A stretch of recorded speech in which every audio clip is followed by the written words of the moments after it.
Olá, meninos, tudo bom?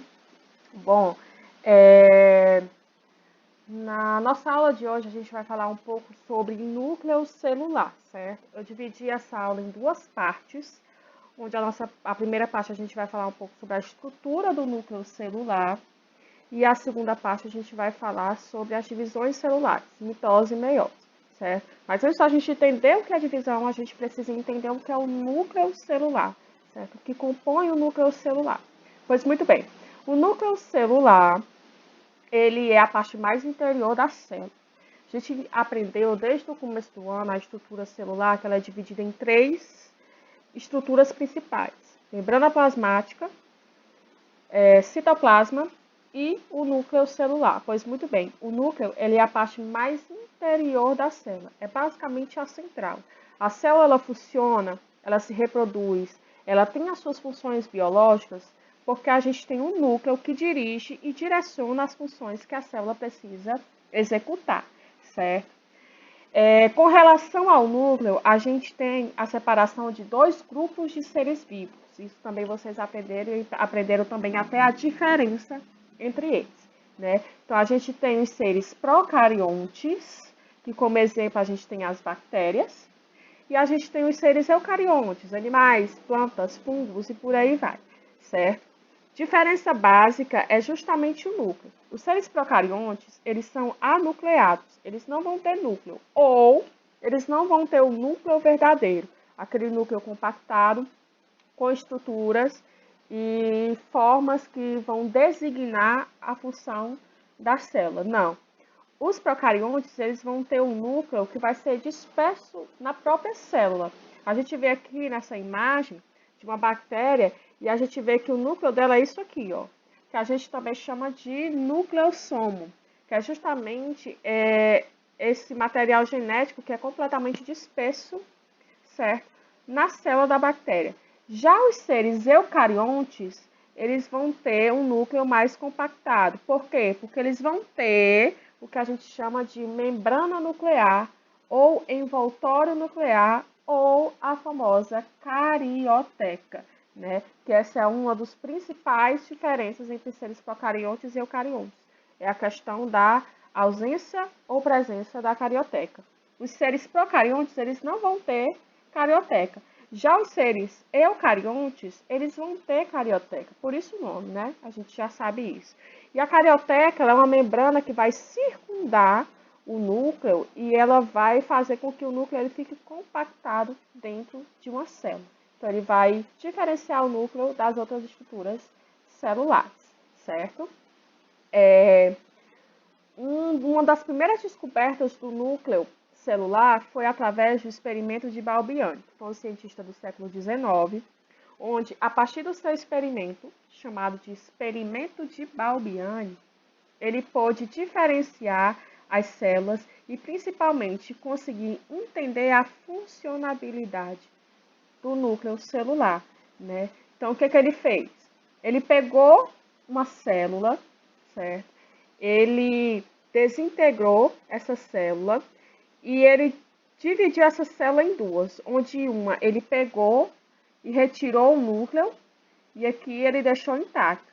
E ele pôde perceber que a célula que continha o núcleo, ela se dividia, ela formava novas células e sobrevivia.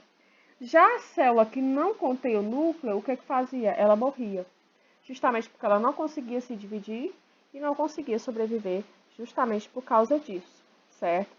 Esse experimento, meninos, ele também foi muito comum no processo de clonagem. É muito comum a gente também fazer isso, clonagem. Por quê? Porque a gente pega uma célula, tira o núcleo dela e coloca outro núcleo de volta. A gente chama isso de clonagem. Isso aqui eu vou falar mais lá na frente para vocês, principalmente quando vocês entenderem um pouco sobre DNA. Aí a gente volta a falar sobre o processo de clonagem. Pois muito bem, essa célula que morreu, o que ele fez? Ele fez esse transplante aqui, transplante de núcleo. Então ele pegou o núcleo de uma outra célula, transplantou nessa célula que não tinha núcleo e ela sobreviveu, certo? Então, o que a gente pode concluir desse experimento? Que o núcleo, ele é a peça-chave para que a célula funcione. O núcleo, ele é a peça-chave para que a gente possa se reproduzir, para que a gente possa desenvolver as nossas funções biológicas, certo?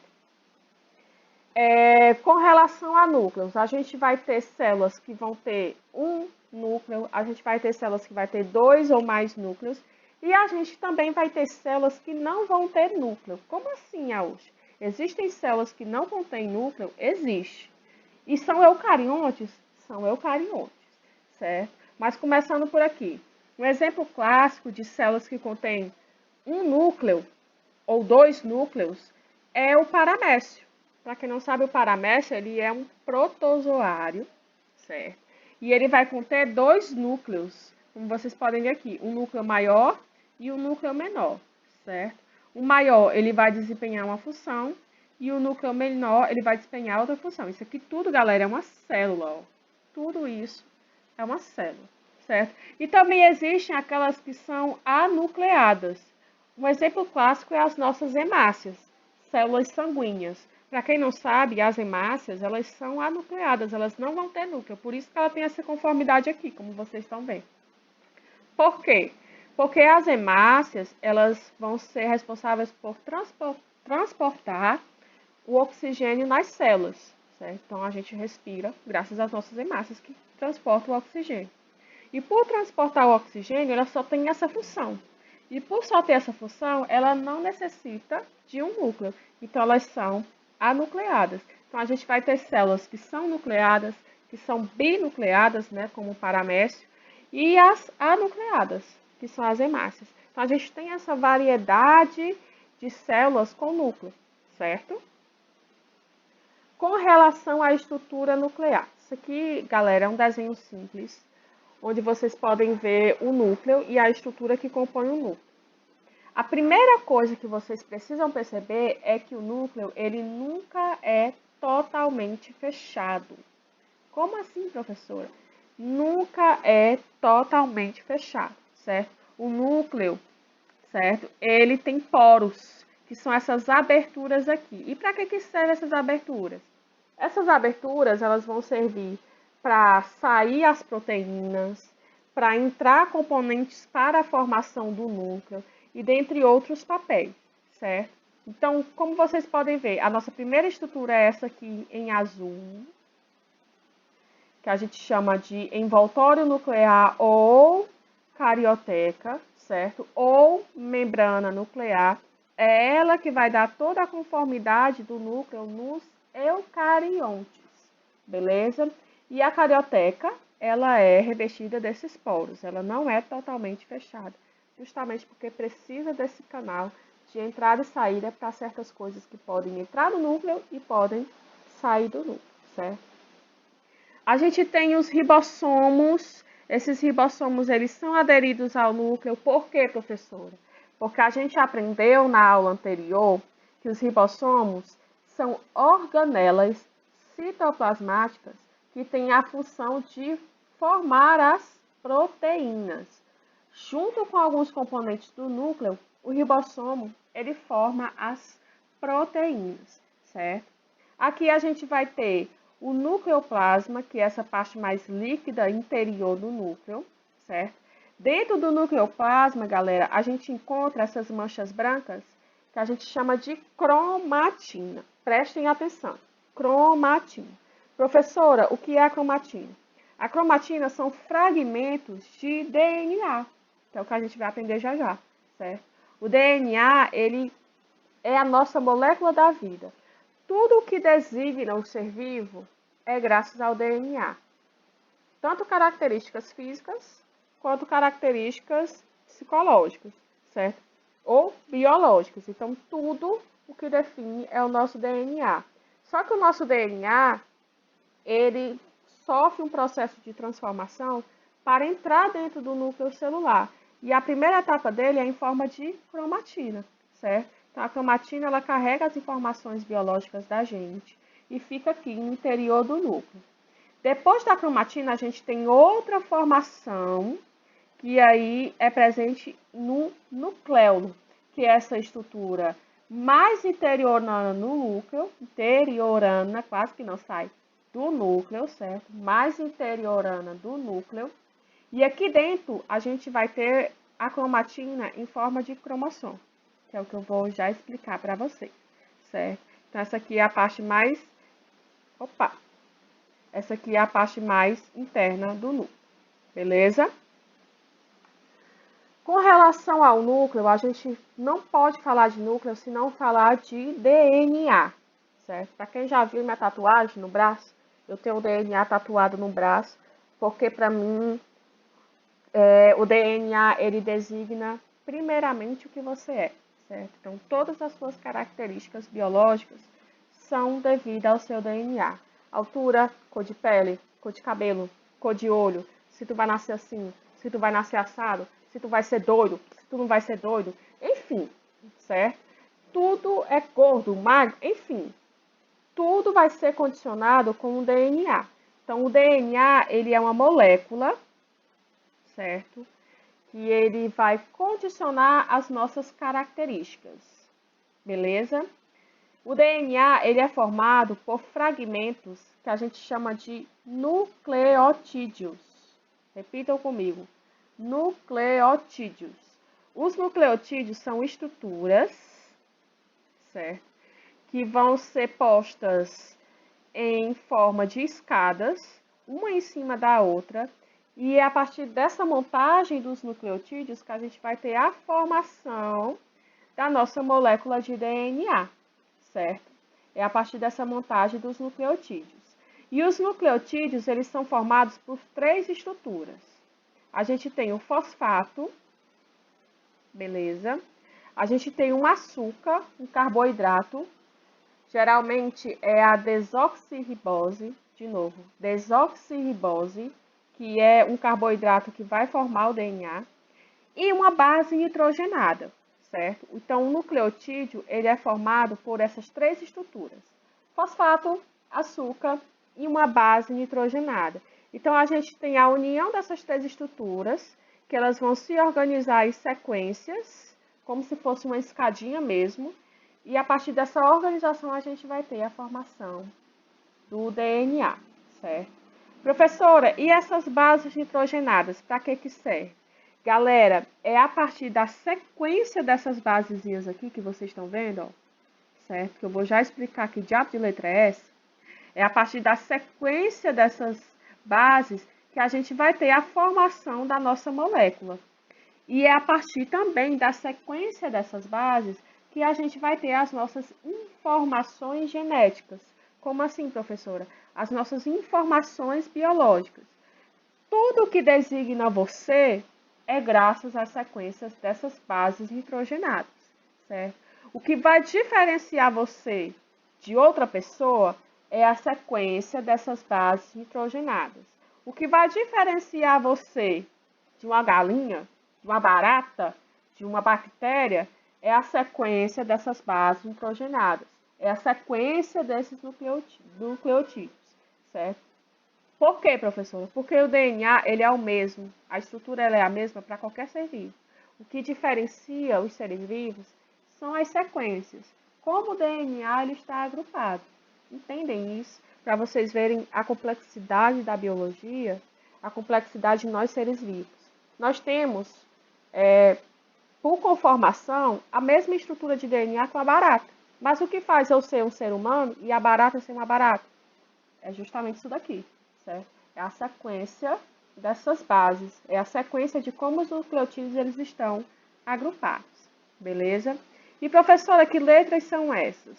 Galera, o DNA ele é formado por 4 bases nitrogenadas. 4 bases nitrogenadas, certo? O DNA ele é formado por uma base chamada de adesina, timina, citosina e guanina, certo? Adesina, timina, citosina e guanina. Esse A, T, C e G é a representação simbólica de cada base. Então, a adesina é pela letra A timina é pela letra T, a citosina é pela letra C e a guanina é pela letra G, certo? Então, aqui a gente vai ter o agrupamento dessas bases.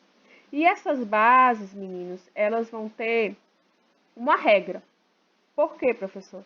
Porque não é de qualquer maneira que o DNA ele vai ser agrupado, certo? Existem regras, existem códigos, certo? Justamente porque é assim que a nossa funcionalidade biológica funciona, certo? Então, o que a gente tem? A gente tem um processo de ligação de bases, certo? Ligação de bases. Vocês podem perceber que o nosso DNA ele é formado por duas fitas, ó. Aqui a gente tem uma fita e aqui a gente tem outra fita, né? Que é a representação básica, que é uma fita, aqui é outra fita, certo? Essas fitas, elas se encontram e elas se cruzam, formando esse espiral aqui, que é a molécula de DNA, certo? É como se a gente pegasse esse desenho aqui, esse pedacinho, e focasse para cá, certo? Como é que essas duas fitas elas vão se encontrar para formar a molécula? É através da ligação dessas bases. Mas como eu falei para vocês, não é de qualquer jeito que essas bases elas são ligadas. Existem regras, certo? Existem regras de ligação, onde a adenina ou adesina só se liga à timina e a timina só se liga à adesina. A citosina só se liga à guanina e a guanina só se liga à citosina. De novo, a adesina só liga na timina e a timina só liga na adesina. Citosina só liga na guanina e guanina só liga na citosina. Façam isso o mantra de vocês. Adesina na timina, timina na adesina, citosina na guanina, guanina na citosina. Certo? Isso aqui é um mantra de vocês. Vocês precisam saber disso. Para ser mais simbólico, A com T, T com A, C com G, G com C. A com T, T com A, C com G, G com C. Certo? Então, é através dessa ligação que a gente vai ter a formação da fita de DNA. Aqui, galera, eu coloquei uma imagem clara para vocês, ó, de como é o DNA por dentro. Isso aqui é uma imagem microscópica, a cor mais linda do mundo, né? Pois muito bem. Isso é uma representação microscópica do nosso DNA. E ele é desse jeito que vocês estão vendo. O ser humano, ele tem 4,5 trilhões de nucleotídeos. Para vocês terem uma ideia, se a gente pegar esse nosso DNA e esticar ele dá uma volta ao mundo. Já dizia um pesquisador aí que eu não sei o nome. Mas como é que essa molécula, filha da mãe, consegue entrar dentro da célula?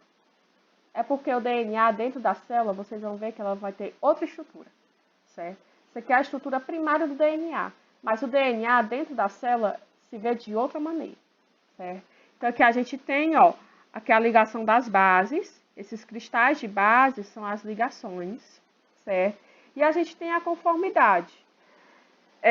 Para nós, seres humanos, a gente é formado por 50% de DNA da nossa mãe e 50% de DNA do nosso pai.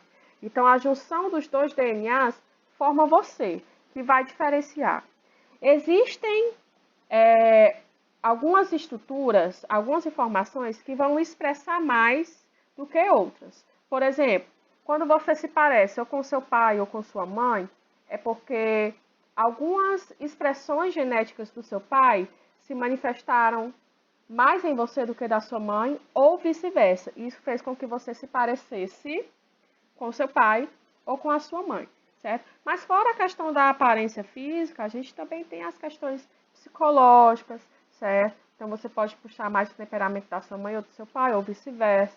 Tudo isso que condiciona, meus amores, é o DNA. E a gente ainda tem também a questão do nascimento de gêmeos, né?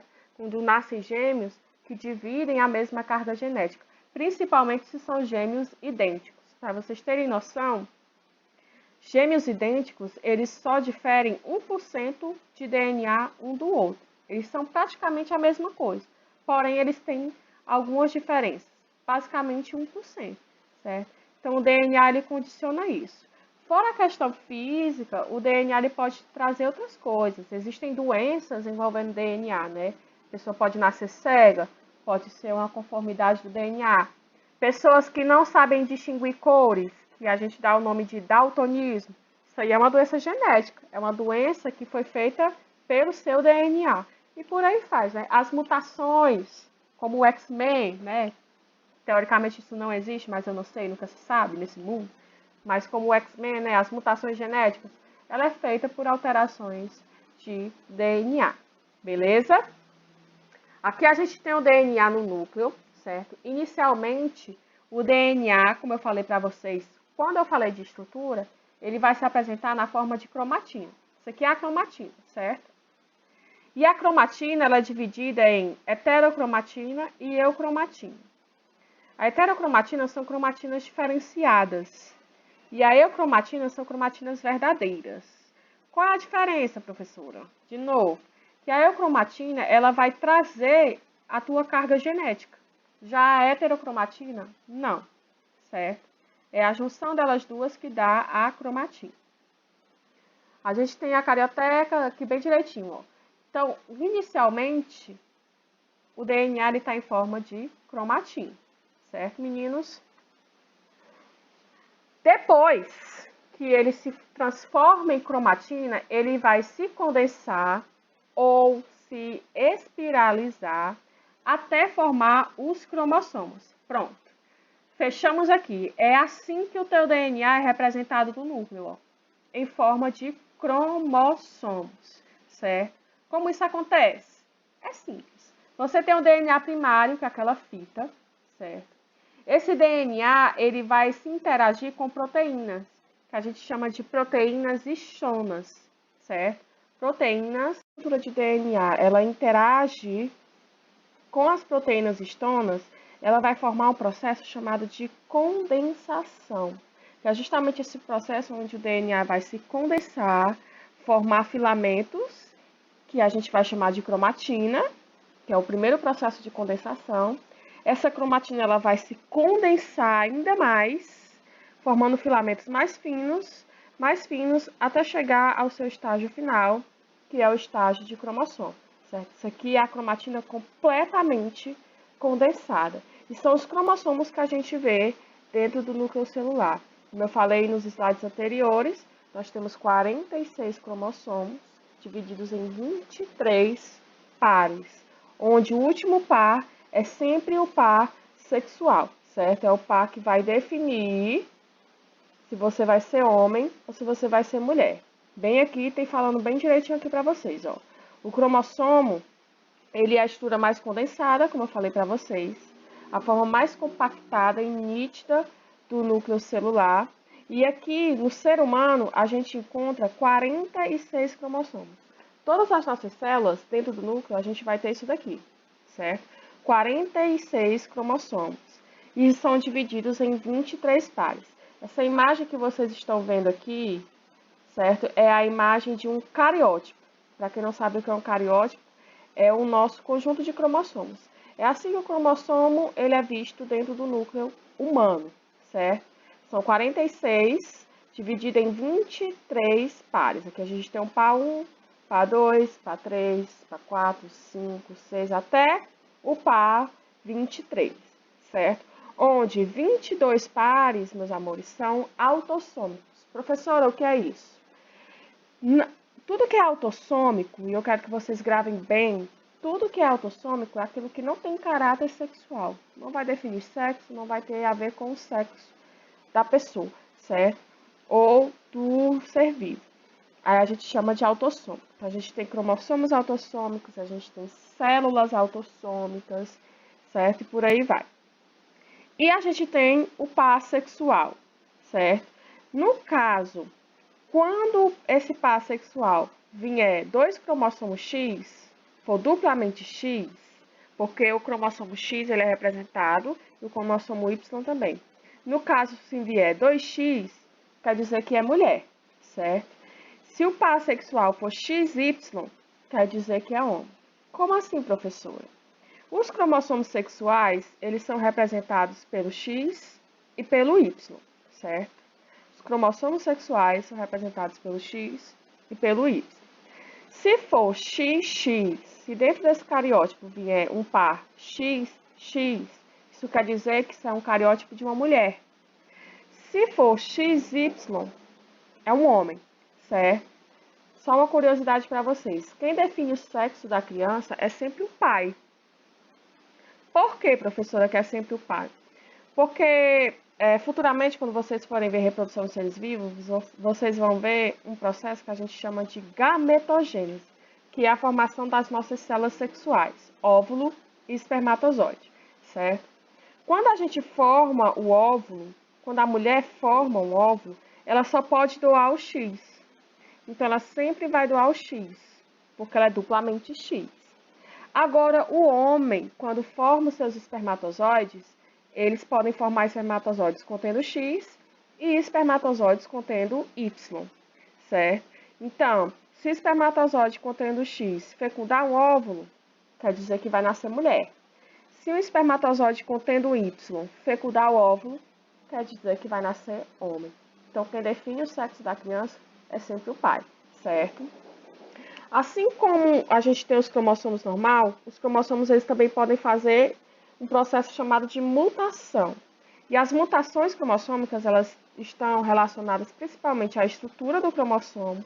Então, se eu tenho algum defeito na estrutura do cromossomo, eu posso ter mutação. Ou no número de cromossomos, se eu tiver cromossomos a mais ou cromossomos a menos. Um exemplo clássico de mutações cromossômicas é a síndrome de Down, que eu acho que é uma das mais conhecidas por vocês. A síndrome de Down ela é uma mutação cromossômica. No processo de formação dos cromossomos, o indivíduo que adquire essa síndrome, ele vai ter um cromossomo a mais no par 21, como vocês podem ver aqui. Geralmente é sempre dois, um do pai, um da mãe, um do pai, um da mãe. Mas quando chega no par 21, ele vai ter um cromossomo a mais. Isso se chama trissomia no par 21, certo?